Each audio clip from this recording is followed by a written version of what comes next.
Excellent. Thanks for that, Sally. And yeah, hopefully everybody can see my slides. If you're watching the recording, you wouldn't know this, but this is take two. We tried the slides; it didn't work so well, but it looks like we've got it sorted now. As Sally said, I am indeed in New Zealand at the moment. So Australia and New Zealand, we actually get both in one go. I am at Ascolite, the Ascolite conference as we speak, and it's going to turn lunch in about 20 minutes. So we may get some other Ascolites walking behind me or things, although I am buried in the corner a little bit. So just letting you know. I'm actually quite glad in a way that I got the opportunity to follow on from Angela Carboni, because she finished her presentation by saying, how are universities going to deal with AI? How are we going to think about what AI is going to do in the future? And I don't know what it's been like in other countries, but here in Australia, well, I'm in New Zealand now, but in Australia, it was panic mode at the beginning, right? Everybody panicked, everybody was freaking out. And then we sort of ended up sort of saying, well, wait, no, we need to take a little bit of a more nuanced view here as to how this technology is going to affect our learning. And we ended up with things like the report that Ange mentioned, written by Jason Lodge, who is also actually at this conference. As Ange was talking about him, he walked past, would you believe? So, you know, we ended up with people sort of having that more nuanced view. And we did some similar work a little bit earlier this year. We got together learning and teaching leaders across Australia at a thing that we called the Australasian Learning and Teaching Leaders Roundtable on Generative AI down at the University of Sydney. And what we did with those people is we said, what do you think, what are your concerns about AI, and how do you think generative AI is going to change what we're doing, what our practice is? And we did pretty well. There's about 40 universities in Australia. I think we ended up with 22 of them or something like that down there at the University of Sydney talking. And so I'm going to report today for you a little bit on some of the results from that. And I've called it sort of cheekily, learning to live with our students' new ever-present AI assistant. Because I think we've all realised over the last 12 months, and ChatGPT had its 1-year birthday, I think last week, it had its 1-year birthday. I think we've all realised that we can't ban this tool. It's not going to work. Instead, we've got to work out a way to actually work with this particular tool. And so that's what I'm going to do for you today. But before I do that, I'm going to give you a little bit of an idea. I'm going to start by kind of giving you a little bit of a run of what I think might be the way that we can tackle this tool in a general way. And this is just something that's been brewing in my brain for the last 12 months. And I thought it would be interesting to share with you. So I think that'll show my name there. There we go.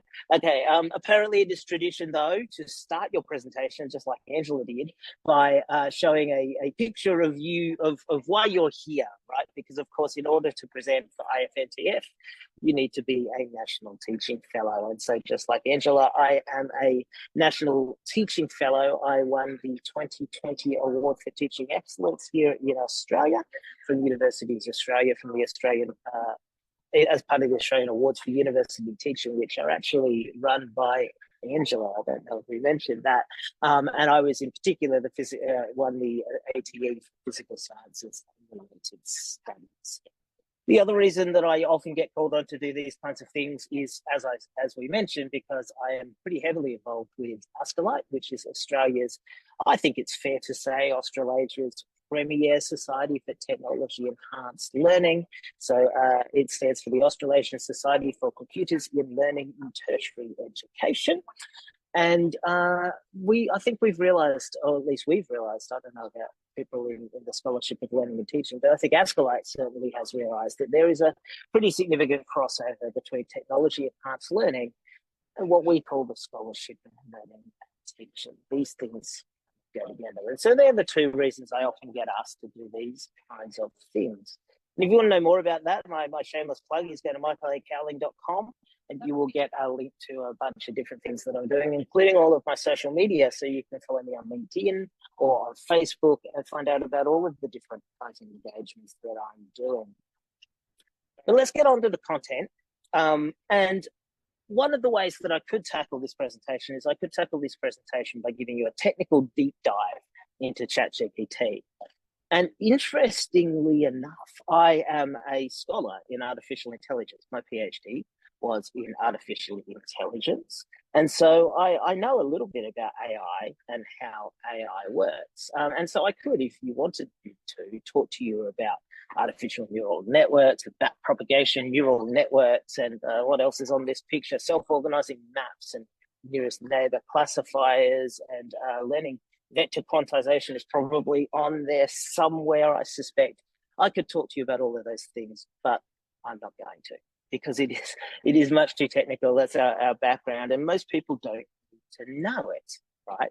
So instead, what I'm going to do is I'm going to talk to you a little bit more about what it does. And then, as I said to you, I'm going to give you a little bit of a view on how I think we can tackle that as classroom teachers, and then bolster that with a little bit of data from the event that I described earlier, where we did the roundtable a little bit earlier this year. And I can't see you, Sally, so if I am running short of time, shout at me. But hopefully we should be okay for me now. So let's start with a little bit of a review of what ChatGPT is. And it really is the thing that shook things up. I mean, generative AI has been around for a while. And in fact, before we had ChatGPT, we had DALL-E generating art. And if you look on my slides, you can see a picture, an AI generated picture that I pulled out of the New York Times. Which is really interesting. But really, I think for us as educators, the thing that made a difference was ChatGPT. It was this idea that that we have a tool now that was able to generate text that sounded like what the students would write. And so we got very worried, I think, fairly quickly, that this would mean that students would be able to generate that text, and they would be able to use it to submit as their assignments. And so very early on, one of the main questions that we asked was whether or not the technology should be allowed to exist, whether it should be introduced into classrooms, or whether or not it should be regulated in some way. And so at the beginning of the year, this was very much the conversation. And so I teamed up with a lawyer from my university, Professor Stephen Colburn, and a learning designer, Colin Beale, to write an article which was fairly popular for the Campus Morning Mail, talking a little bit about whether or not we should regulate or liberate ChatGPT.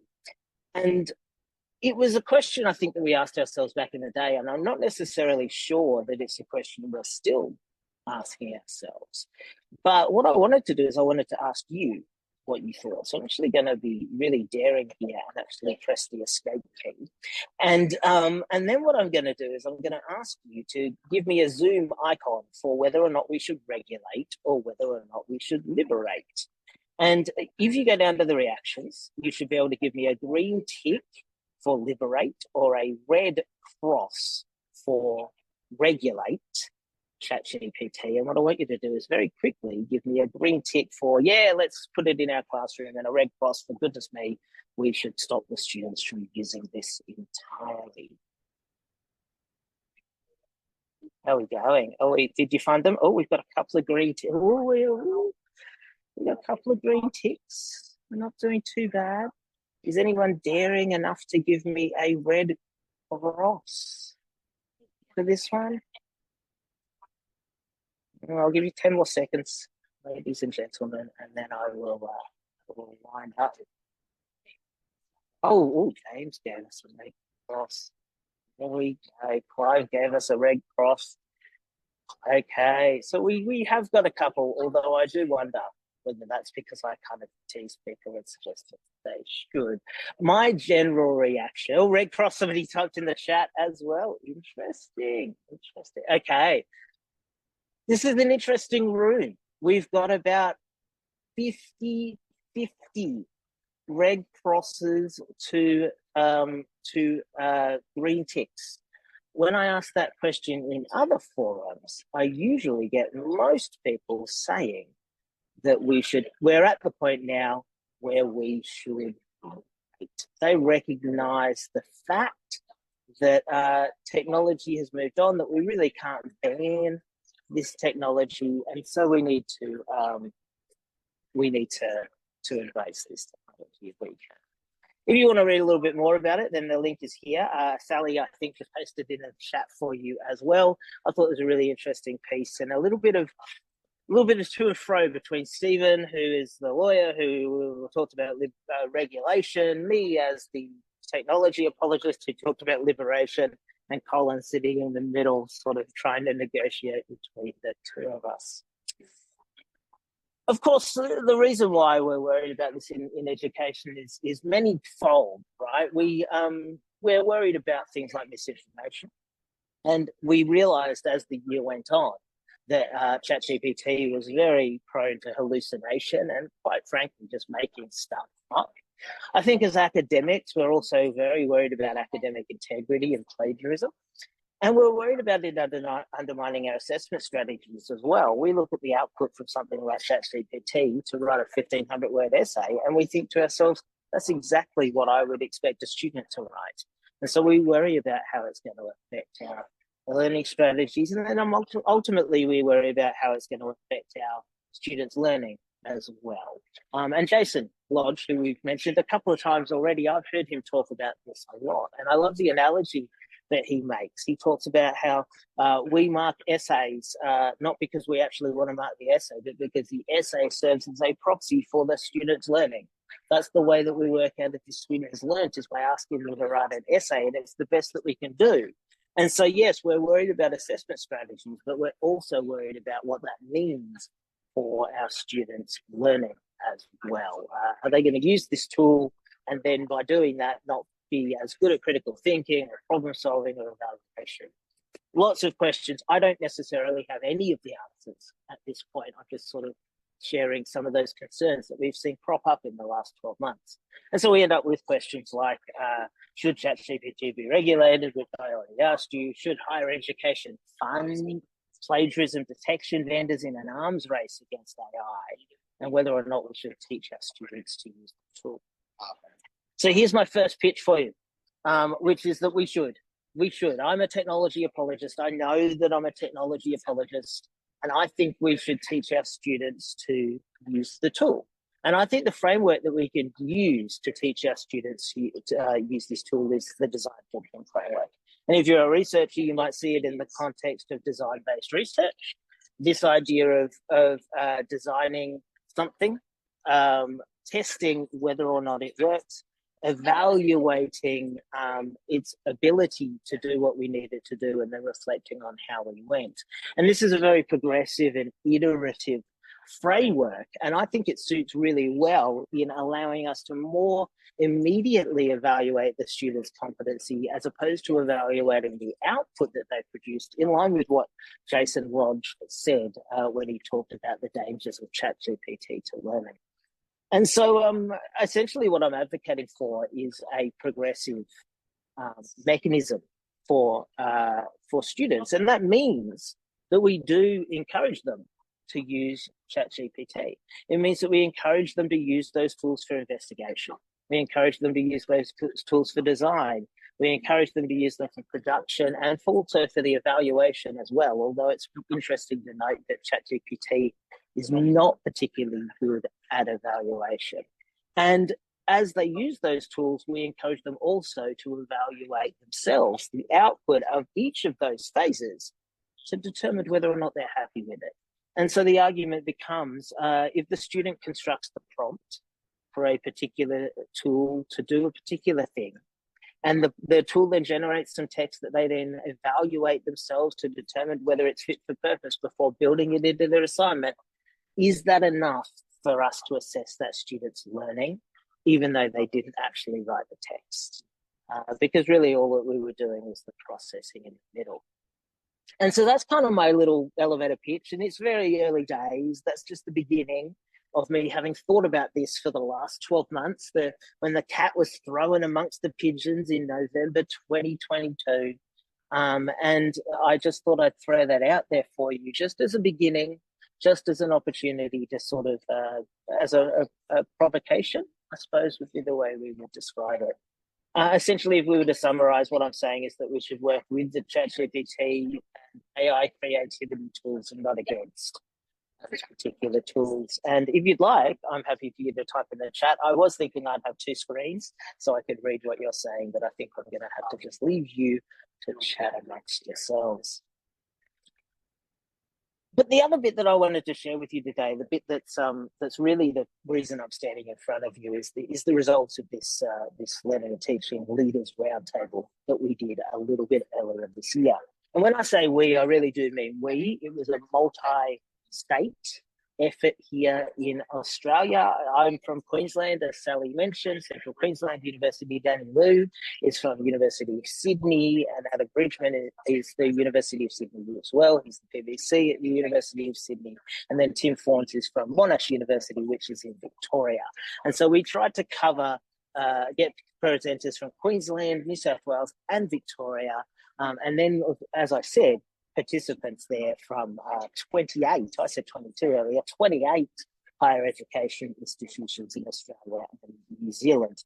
We then gathered all of the data together from that particular session, and then we put it into a report. We then, I think the word that people use is we socialized that report with various different people that had come to the sessions, as well as their staff and people they worked with, and we ended up with 58 contributors to the final report, including students. Danny, in particular, is very much about let's get the students involved and let's see what the students say and whether or not that's different than what the staff say.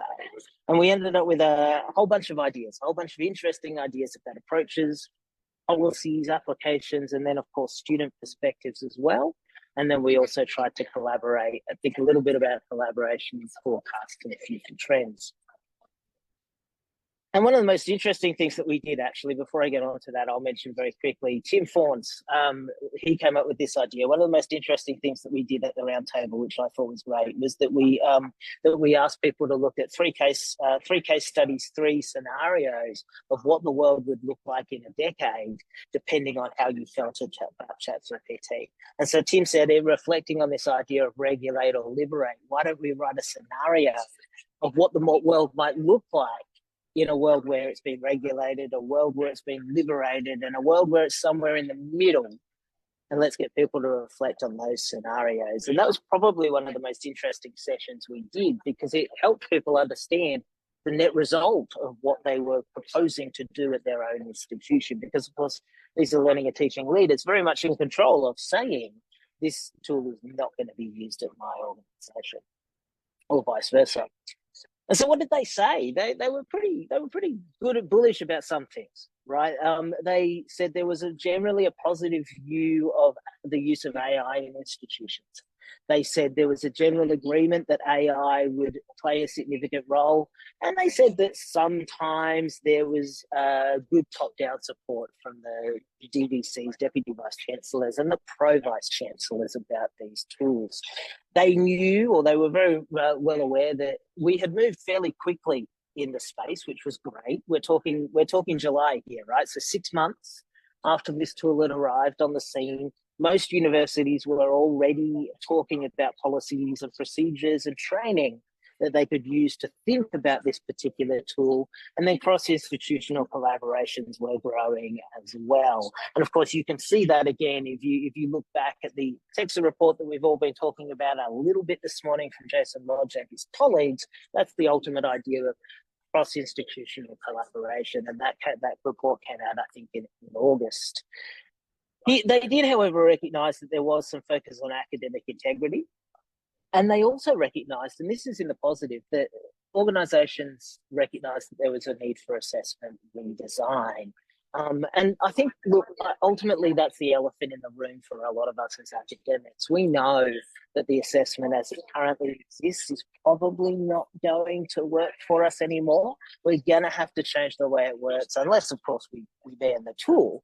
And so I think as academics, we all look and go, well, what's this mean and how are we going to do this? And even though at this stage we knew it was something we wanted to do, we probably didn't quite know how to do it.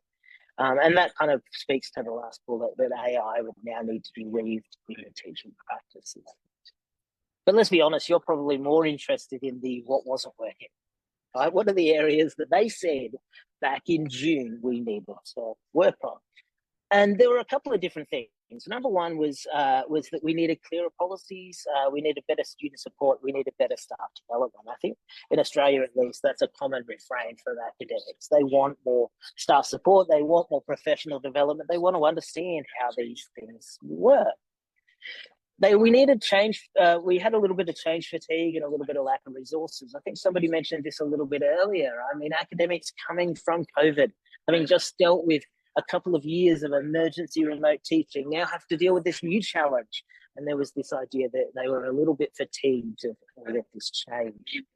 And then there was this idea that we needed further clarity and guidance for staff and students. And this actually came really strongly from the students as well. And I think is a really important point to make. Our students that were at the roundtable said to us, we just need you to tell us what we're allowed to do with this tool and what we're not allowed to do with this tool. And obviously some students are not going to pay any attention to that. But I think for the vast majority of students, they're saying, well, if you just tell us, we'll follow those guidelines and we'll use the tool the way that you want us to use the tool. And so that was really important, that further clarity and guidance for those staff and students. And then there was the equity piece. And I think when we talk about ChatGPT, the equity piece actually doesn't often come up enough, which is what happens when some people don't have access to this particular tool. Because often one of our reactions to the tool is to say, well, let's make our assessment harder. Let's anti-ChatGPT our assessment, which is code for making it a little bit harder. And if we don't think about the equity, then we might put our students that are already disadvantaged because they don't have access to this tool at an even greater disadvantage. Then they talked about things like improvements to AI literacy for all stakeholders. And they talked a little bit about the position of AI tools and where they belong in the institution needing to be worked out. And then, of course, they said that it is really hard because things are so fast moving. And so what we ended up doing is we ended up boiling this down to 10 values and principles. So these are the values and principles that we got out of our learning and teaching leaders roundtable. We thought a little bit about equity and access, and I've talked to you about that already. We thought a little bit about AI literacy and critical thinking. And now how you define this is up to you. People talk about digital literacy, information literacy, computing literacy, AI literacy. I've heard some people kind of buck against AI literacy as a term. But regardless of how you describe it, it's that understanding of the tool and how it's used, not how it works. What I showed you in the beginning is not what our students want. They just want to know how it's going to be used. We talked about authenticity and learning and assessment, which also sometimes means using the tool where it's appropriate to use the tool, recognizing that we're going to use it in industry, so we should probably get our students used to using it at university. We talked about the evolution of the educator's role and how that might change, which feels like it's been a continuous change for us for a long time. But I think ChatGPT is continuing to make a difference to the way the educator's role works. Then we talked about ethical considerations and guidance as well. We talked a little bit about the way that the university redefines their value in a world of AI. And then we talked a little bit about those higher order skills, problem solving and critical thinking. We then talked, as we often do at these kinds of roundtables, about culture change and trust building, and the fact that we need to either trust our students or our higher ups need to trust us as academics to work with these tools, and how that was quite a cultural change. And then we talked a little bit about the imperative for translational research, which, as I mentioned, I think in the 6 months since then has become a much greater thing, at least in Australia. Finally, and I think this is the most important point, we talked about normalizing generative AI, recognizing that it's going to be a part of our practice, and how do we fit it in to our practice. And I've heard various people use various different analogies for this, right? It's like the calculator, right? Those kinds of things. Interestingly, Jason Lodge kind of goes against that idea of it being a calculator. He thinks it's more than a calculator. But I think regardless of the analogy or the metaphor that you use, we need to recognize it's going to be part of our practice. And so this is the final slide, I think, of how we propose things would go forward. And this, you've got to remember, is from those learning and teaching leaders, right? So we're not talking about provosts, we're not talking about vice chancellors, we're talking about people in the room that are building learning and teaching practice for their institution. In Australia, they would be directors of learning and teaching, or maybe pro-vice chancellors learning and teaching, that level of person. And so they're thinking from a central point of view, what can we do? What can we do from a centralized learning and teaching unit? And they're thinking things like, we want to give good advice. We want to be experts in this tool so that when the lawyers and the nurses and the paramedics and the engineers come and talk to us, we can give them good advice about how to use this tool. They recognize that part of their job is going to be managing up, down, and sideways. At some point, the vice chancellor or the provost is going to come and knock on their door and say, so-and-so, what do you know about AI?